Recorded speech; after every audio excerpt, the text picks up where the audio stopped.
Halo semua, selamat datang di vlog Raffi Altaf di mata kuliah Vulkanologi dan Geothermal.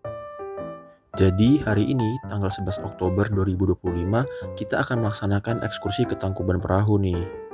Kurang lebih perjalanannya memakan waktu sekitar 1 jam dari kampus Ganesha ITB, dan kita sampai di lokasi sekitar pukul 9 pagi.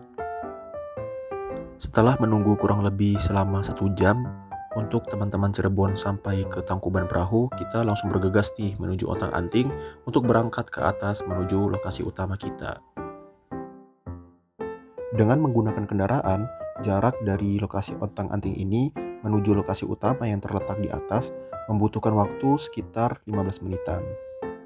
Sesampainya di atas, kita langsung disajikan dengan banyaknya toko cenderamata, karena memang Tangkuban Perahu ini merupakan salah satu destinasi wisata yang ramai dikunjungi.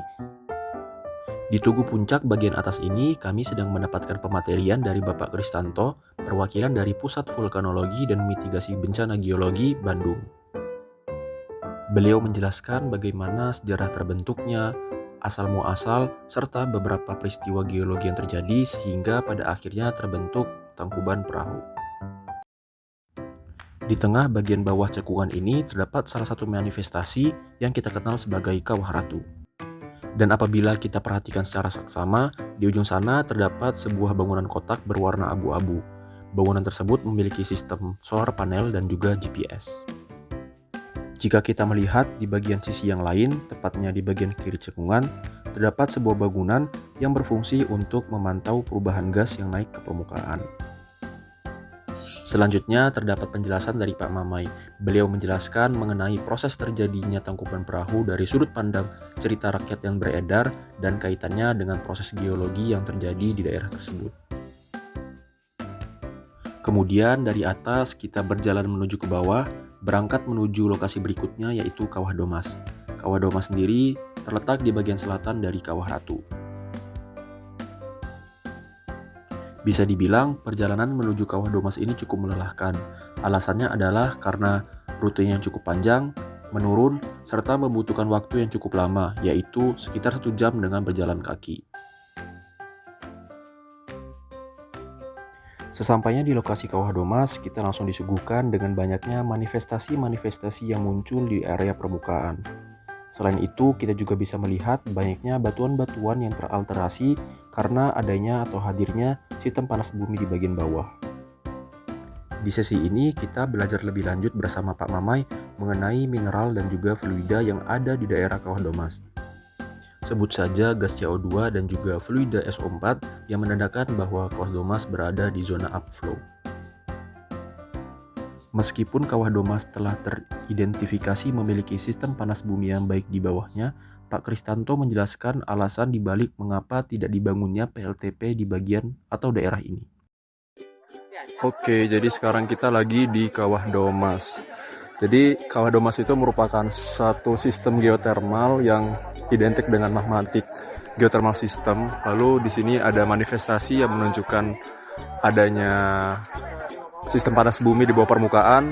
Lalu indikasi lainnya itu adalah di depan sini ada mata air, dan ini termasuk mata air yang punya suhu di bawah 60 derajat. Lalu di sebelah sana ada mata air yang punya suhu di kisaran 90-95 derajat. Itu hampir menyentuh titik didih panas dan tergolong dalam boiling spring. Lalu di sini juga kita bisa lihat dari batuan-batuannya itu batuan-batuan teralterasi yang mana dia tuh punya hasilnya hitam tapi kebanyakan putih. Dan di sini juga banyak unsur belerang yang mana kaya dengan kandungan sulfur. Artinya adalah di daerah sini merupakan daerah upflow, merupakan daerah utama dari sistem panas bumi. Jadi ini adalah salah satu sumber mata air yang mengindikasikan adanya sistem panas bumi di dalam. Dan kalau kita lihat itu ada uapnya ya. Dan ini perkiraannya tuh di kisaran 80-90 derajat. Dan ini katanya sih tergolong boiling spring ya. Terus ini juga ada tanah uap dari tanah ya. Setelah dari Tangkuban Perahu, kita beralih tempat ke stasiun pengamatan. Stasiun pengamatan ini lokasinya cukup dekat dari pintu masuk di awal. Di sini Pak Mamai menjelaskan mengenai kondisi sesar lembang yang ada di Bandung. Pihak PVMBG meyakini bahwa sesar Lembang berada di zona horizontal sepanjang 30 meter. Tempat ini merupakan tempat yang berada di lantai 2 dari stasiun pengamatan. Di sini merupakan tempat yang digunakan untuk mengolah data yang diperoleh dari daerah sekitar Tangkuban Perahu. Tentunya data diolah dengan menggunakan komputer yang canggih, juga software yang mumpuni. Salah satu software yang digunakan yaitu WebOps yang dikembangkan oleh orang asing dan dapat merekam seluruh data gunung api yang ada di Indonesia. Di lantai bawah bagian dalam, terdapat informasi mengenai sejarah aktivitas vulkanik dari gunung api yang ada di Indonesia. Aktivitas tersebut tercatat dari tahun 1829. Dan salah satu yang terekam adalah Ekoma di tahun 1962.